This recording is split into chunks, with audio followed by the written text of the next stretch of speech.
much you used to smoke every day before? Oh my God, Jesus Christ of Nazareth. Jesus Christ. Look at that. Let me tell you how bad it is. Yeah. Check the statement, right? It's gonna shock you, but this is the truth. Between 2020 and 2026, I spent 340 million on one dealer Of weed. one dealer 340 million naira on one dealer. in 6 years. So you I'm have talking about the one rest. concise dealer. That's just one of them. I didn't have to check the rest. Like, this is the one person who constantly supplies my weed, obviously, but he's not the one that supplies all the time, because there's other guys. If I'm in Abuja, it's a different person. If I'm in Ghana, it's a different person. If I'm in Jos, it's a different person. If I'm in London, it's a different person. I'm talking about just one guy who lives close to me. You see this very interesting specimen called Igbeaux, that is popularly known as Igbeaux. It has actually ruined a lot of artists. As far back as 2019, I used to manage an artist. That was when I was in school. Like, I used to manage an artist at the time, right? This guy had a whole lot of money, right? He had his own money, and his parents too also had money. He came from money as well. You know, his dad, his mom, both super rich, right?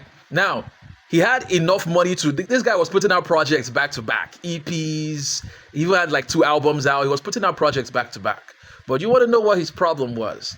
His problem was that a lot of the money that should have gone to the music, which is like marketing the music and all of that, a lot of that money went into Igbeaux. The guy did it all. Igbeaux, pills, everything. He did everything. A lot of the money went into that. And whenever you tell him, okay, CEO, this thing, I don't normally talk about his problem. I normally focus on telling him this money that you're using for this can be used for this instead. And this thing that it can be used for to put more money in your pocket. But he was really, really, really attached to Igbeaux. There are a lot of artists that come to my DM a lot of times and they say, oh, I want you to do marketing for me. And they tell me budget is 50K, 100K. Some of those artists, I know how much they spend on Igbeaux. I know how much they spend on OS and so many things. But they don't like to carry that same amount of money and invest in their music.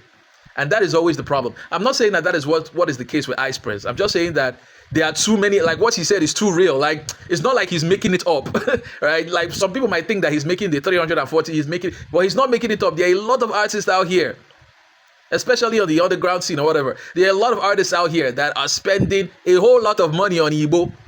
And later they will come out to say that, oh, this music is not moving, my music is not moving, you know, people don't listen to the music. But the millions that you would have spent on pushing the music, you have spent it on Igbeaux. If you are that kind of artist, this is a public service announcement. Drop that Igbeaux and push your music. Stop. Like, it's just really bad for you. Stop. I beg.